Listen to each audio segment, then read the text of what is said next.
right, Uli. And it is actually good that Simon's here because we can have Simon chime in on what he thought. You had what we would consider a viral disc golf clip go out where you made a statement that Paul McBeth would be more likely to play in a charity event than a C tier. Paul McBeth actually commented on that post on Instagram, basically saying what you said was not anything like what he thinks. I wanted to kind of give you the time, I guess, now since you joined us. What are your thoughts on kind of the interaction between you and Paul? And maybe you can kind of catch people up that weren't able to see that interaction on social media. What are your thoughts on that? Honestly, the first response, I can't even remember what it said, but it was basically don't put my words in, or my words on. Don't take my words. Don't put words in my mouth or something? Don't put words in my mouth. That's what he said. Mm-hmm. And so I was surprised at that because of the reason that in 2015, he played one of the greatest seasons of all time. He went to Australia, played in a C tier. I think he took third place at the C tier. I made fun of him for it because I was giving him crap because of the great season that he has. And then he plays a smaller tournament and he got third place. I think it was third. It was third or fourth place. I can't remember. I didn't go back and check. But I specifically remember this moment. And I remember him saying, yeah, I will never play a C tier again. So when he responded that, don't put words into my mouth, I then responded with, I'm quoting you. Because this is something that he told me.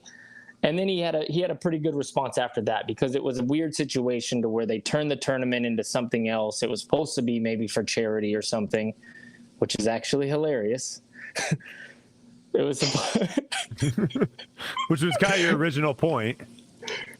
Or maybe not charity. It was supposed to be something else, and he ended up having to play the C tier, and he didn't know it was a C tier, which I thought was a funny response because my whole take was you're more likely to play something else than a C tier. Besides the point, he explained it well, and then I had other people in the comments, which was hilarious, that were saying, why are you bringing up from 2015? So I want to tell them something, which is I think is hilarious. This is my take on that. If in 2015, Simon, I told you I hate dogs, right? I'm not a big fan of dogs. I'm scared of dogs. Don't like dogs. And then present day, somebody asks you, hey, I noticed Paul doesn't have any dogs. I wonder why that is. And then you tell them, I think he doesn't like dogs. He told me that once. How is that? How am I not allowed to bring something up that somebody told me once, right? That's my point with that. Unless their behavior has completely changed and I have 40 dogs in my backyard. And then I can be like, dude, I love dogs. I changed my mind. Here's the thing. He's played one C tier since. One was this year. One C tier since that time. So it's not like I was trying to be out of line and I'm just trying to put words into Paul McBeth's mouth. That's not what I was saying. What I was saying is basically what I believe, and I know because I am on tour, I have a pretty good pulse on the tour and what's going on with the players. Most players are more likely to play a charity event than a C tier. That's just facts. That's just one facts. Question. Yeah. Wasn't the whole reason for your point, though, that this is because of rating? Right. So I don't think that's the motivation behind your point. Like, I would play a charity event more likely than I would play a C tier, but not because of rating. Because for other reasons I would. Well, here's the thing. Everybody knows that smaller tournaments, your rating goes down. I've had this conversation with you, Simon. I've had this conversation with Paul. I've had this conversation with Ricky. I've had this conversation with everybody. Chandler Fry just shot 19 under on an 18-hole course, and it rated 1055. 1055. He needed for him to shoot 1080. He needed to have a couple more aces. I can also say this, okay? I mean, it's true. I have personal beef with the rating system for this reason. Because I play a lot of small events. My rating stays low. It has in the past. Okay? That's facts. Sorry, it's facts. Go ahead, Simon. If you don't agree with that, you can come in and I think the rating system is extremely good, extremely accurate, and I don't know any pro who really cares about his rating.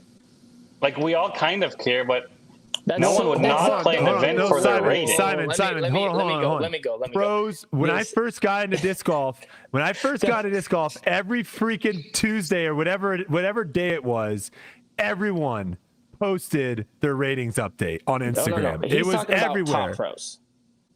I'm saying all pros are posting it. Simon, do you look at your rating I've every never single posted Tuesday? my rating. Simon, do you Maybe when I hit like a milestone that was like a life achievement. All right, keep talking. I'm going to go back on the Instagram and just check. Simon, do you maybe a milestone I posted. Do you look at your rating when it's posted on Tuesdays? No. You don't? I only look if I see someone else post about it and I get reminded, oh, I wonder what I'm at. That's why I look and when I look. So you just wonder. So you don't care. It's just a curious, oh, maybe. See, there's always a little bit of care. Yeah. I don't care because I place events that completely trash my rating. I feel like for sure. And the landscape could be changing, of course, because now we have tour cards. It doesn't matter what your rating is. It really doesn't. Once you get your tour card, you're playing those events. It doesn't really matter. Can I make a point? It still matters for sponsorships, though. That's what I was just going to get to. There were bonus systems and still are bonus systems for ratings. They actually do matter. Number 1 rated player in the world when I was on Innova, this was a long time ago. And I think that on the contract, there are incentives for high ratings. Why do you think they matter? For contract stuff? I don't. I think that I wish they weren't on there. But why do you think they are on there? Wait, can I give my opinion? They're on there because they're good and accurate. That's why it's on the contract. It's because it tells you how good someone is. Or is it just easy? I think they're on there because it's easy. So that way you can literally just say, hey, if you want to get on this team, you have to be 10, 20 or higher. Yeah. And that way it doesn't make it to where the manufacturer, the person that's sponsoring, it doesn't make it for them to actually be like, wait, let me see what kind of value this person brings outside of just this number. And you can't say it's a good system too, Simon, when we've seen people that play predominantly off tour, come on tour, and their ratings plummet. It's a horrible system. It really is. It's just playing on tour is way different. We play different courses. We play against a way stronger field. There's cameras. There's different pressure. Like, you don't play the same on tour than you play in your local C tier. It's not the same. Then there's what about like a Scott Withers who goes and he was like 1040 at one time, came on the tour, and his rating went down. He didn't play well on the pro tour. Or you leave the tour, you go home, and then you play a tournament. What you just said, though, I don't agree with, because you're saying he didn't play well, and it's like, how do we know he did? Yeah, maybe he actually did play well. Maybe it's just because his rating was inflated.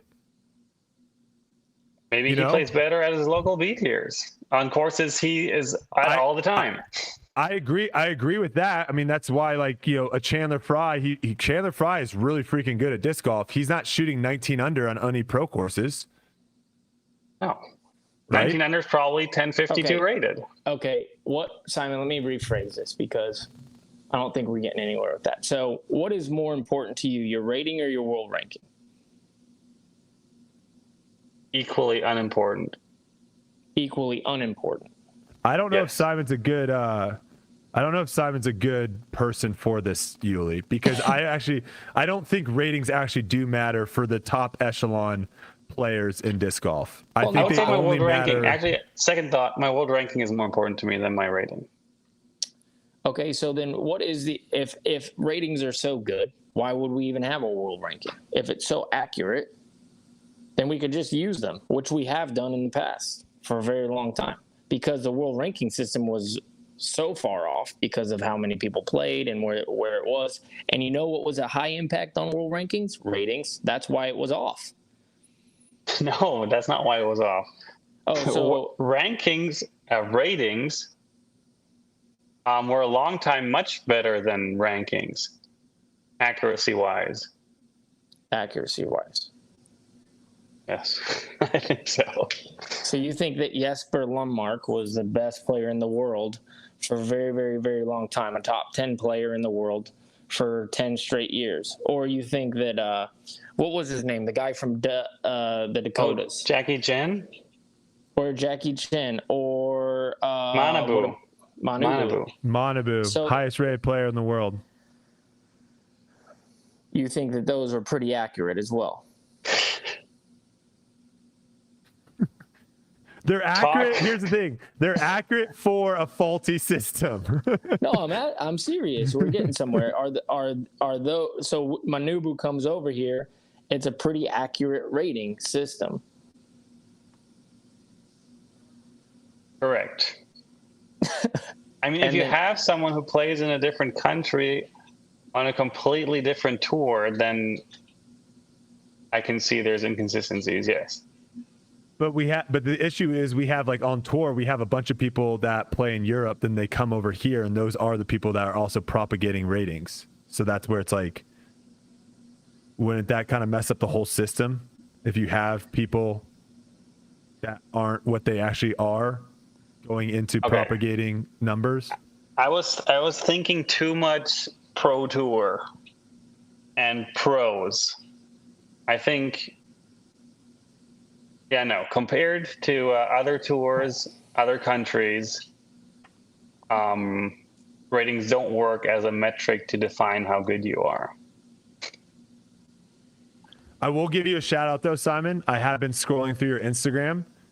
The only post I've found right now, I've scrolled through a lot. The only post I found right now was a post about Paul Macbeth, not even you, when he hit 1060.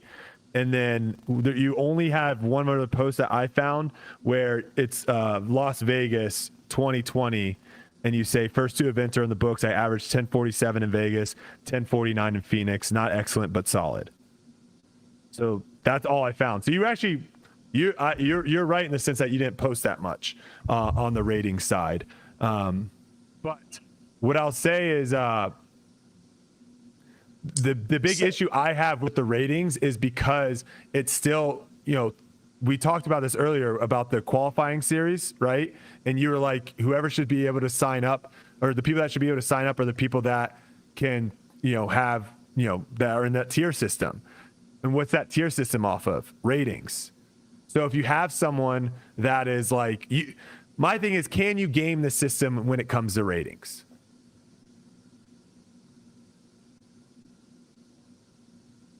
Wait, Uli. I remember a talk we had like 15 years ago, maybe a bit less, 12, 13 years ago. Bring back the past. Because I was still the European kid living in Germany, playing only German and European events. And I was like 10, what was I rated at the time? Like 1024-ish, something around there, low 20s. And I think you guys were like really impressed with my rating. And I was like, well, I only play like these German events. Like, it's really easy to get like a high rating. And you guys were like, no, dude, it's like way harder here to get a good rating. I think I remember that specifically. But I think that has changed nowadays, that it's easier to get a high rating when you're in a smaller tour and smaller tournaments. Especially when you're winning by 22 strokes or something. Yeah. Didn't you always, like, whenever I look up, like, the German championships, you always won by, like, 17 or more strokes? There was a couple of years where I was leading a lot. But here's the thing. Back in the day, ratings were a lot better than now. And I feel like the sport has outgrown the rating system since we have the Pro Tour and we have tour cards and all those things. I also know for fact I'm going to say it again, that there are professionals at the top level who don't play C tiers or smaller tournaments to save their rating. We all know that. That's just, I know that that's true. Or they also play certain tournaments to boost their rating. 100%. I know. Do they both do that ways. because in their contract they have rating benefits? I think so. And also to get to either signing up for tournaments, right? Being able to sign up and get in, and then the certain tier, like to get on certain teams in the actual manufacturer. A lot of those are still rating based. Listen, if you're at 1020, here's a perfect point, okay? If you're a 1020 rated golfer and you get there for the first time ever, and now you're at the very top for signing up for tournaments, you would be silly to play a small tournament and risk dropping below 1020 and not being able to sign up for certain tournaments. You would be silly. It wouldn't be worth it for $200. Because of that, it's silly. Because of that, it's silly. And But Macbeth is not in that boat. Not anymore. Correct. I think at one point he did care about not being the number one rated player in the world, but maybe that time has passed. So at one point I do think he did care a little bit about his rating, but now I don't think he cares at all. Can I just paint a picture real quick, Simon, because I want to hear how you answer this question. If we played an 18-hole course, every hole was the same. We played the same exact hole 18 times. And that hole is 400 feet, no trees, nothing in the way. That was the hole. Okay. And it was me, you, Uli, and then 3 MA3 players. Okay. And we play that. Now we play another, and by the way, we play the same level of skill from the first tournament to the second tournament. So that's the first tournament. The second tournament, we all play exactly the same. It's the same field, us 3 and 3 MA3 players. But now the only difference in the hole is now there's water 350 feet carry. There's a 350-foot carry to the basket. That's the only difference. And now we all play the same as we did before. Which round, let's say you shot 10 under, which round is going to rate higher? And should it be different? If we all played exactly the same from tournament 1 to tournament 2. Should the rating be different? Yes. The water course should be higher rated. The same score should be higher rated because it's a more difficult course. Is that more difficult for you? Are you ever throwing are you ever throwing 50 feet short into the water? No, but Uli. I'll throw it in 2 rounds. I won't clear it at least 3 times. But see, that's where I think the ratings fall short for me. Is the level of difficulty of that course did not change for you, but you're benefiting because the level of difficulty changed drastically for those MA3 guys. Those MA3 guys probably shoot a couple under par in the first tournament because there's no OB, there's nothing for them to be. They probably get a couple birdies, but they're probably parring every other hole. But now 350 carry. They're doubling holes, they're tripling holes, they're making that course look so hard. That course isn't any harder for you. You're throwing a hyzer spike to circle 1 every single time. But you're going to probably rate 30 points higher in the second tournament. Is that fair? Like, does that make sense that you should rate higher because it's harder for people that are worse than you? To me, that's where the system falls apart.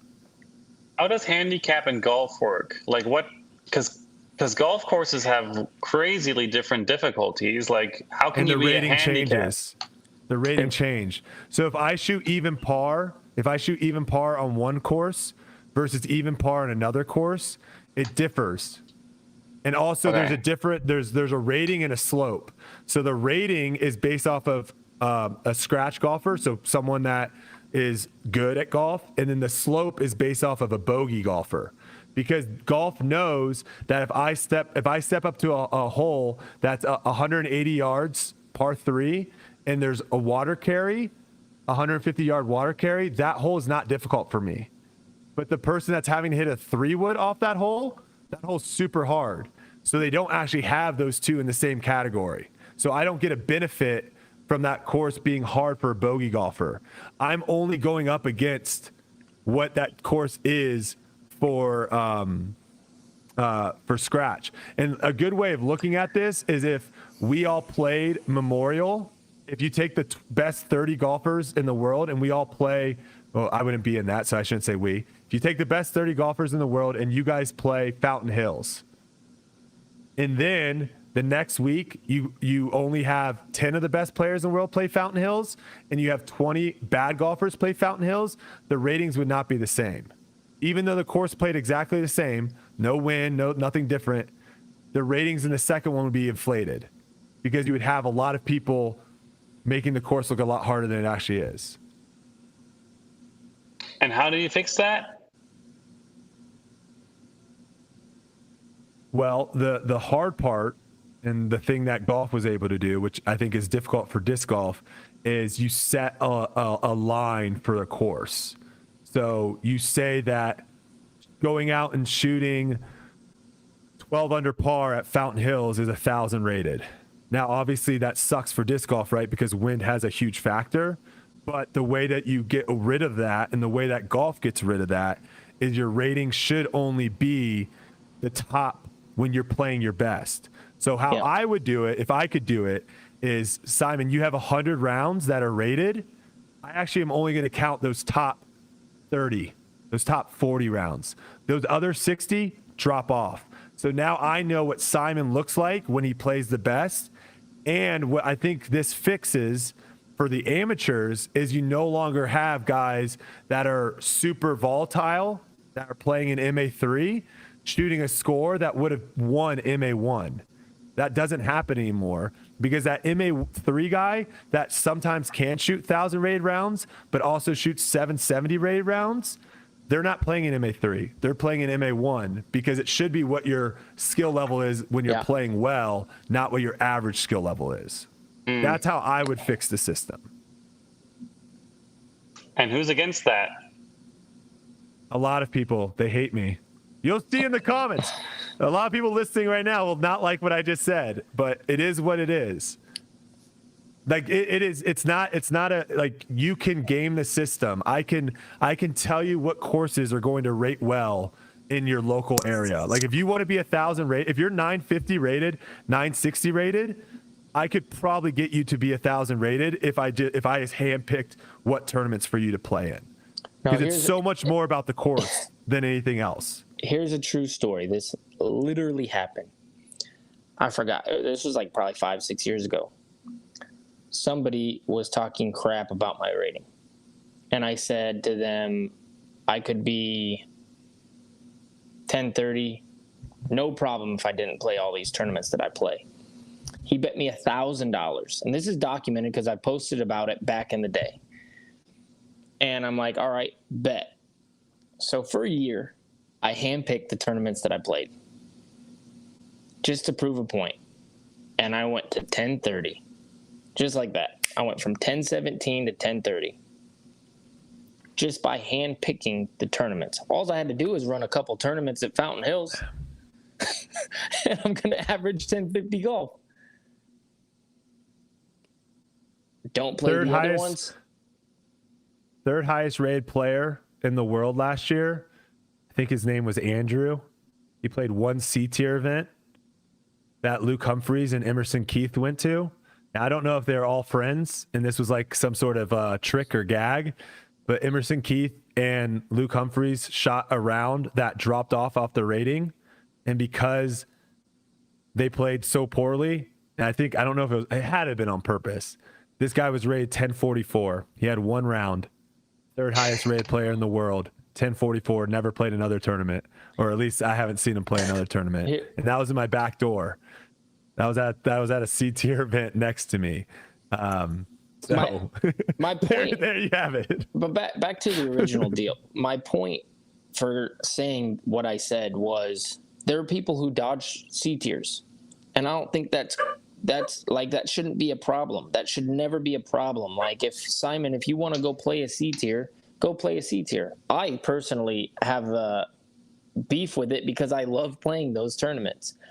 And if I didn't get my tour card this year, imagine me dropping. I'm at like 1020. I just won a tournament averaging like 1,000, a C tier that I really enjoyed playing. Like imagine if I couldn't sign up for tournaments because I'm playing more professionally. Like I just don't think that's okay. I don't think. But a that's C right. tier is also weighted in your rating like way, way, way less than an Elite Series or an A tier, right? No, or it's is it your weighted rating. the No, same? it's the No, same. it's No, your it's the rating. same. They all are Okay. equal.